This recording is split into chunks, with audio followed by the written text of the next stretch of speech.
Harmi, kun äidille ei maistunut tää hyvän tuulen tee. Se on enemmän kuin harmi. Tanja on käsittänyt kaiken ihan väärin. Vastaa se nyt tähän kännykkään, niin mä voisin selittää kaiken ihan oikein päin. No niin, että se pelimerkki niinku ihan vahingossa joutui sinne sun taskuun. Mun ei tarvitse selitellä sulle yhtään mitään. Tää ei kuulu sulle millään tavalla. Kuule, päinvastoin. Mähän kuulun tähän aika oleellisesti. Sillä mä on se häiriötekijä tällä sun peliurallas. Mitä? Nyt mä tiedän, minkä takia sä et halua, että Tanja tuhlaa rahojaan muhu.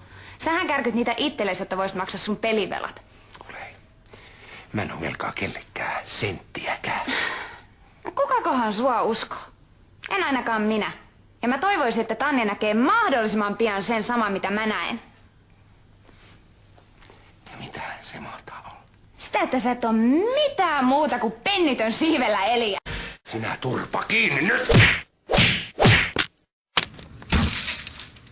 Sitten mä heitin sen murhaajan sillalta alas.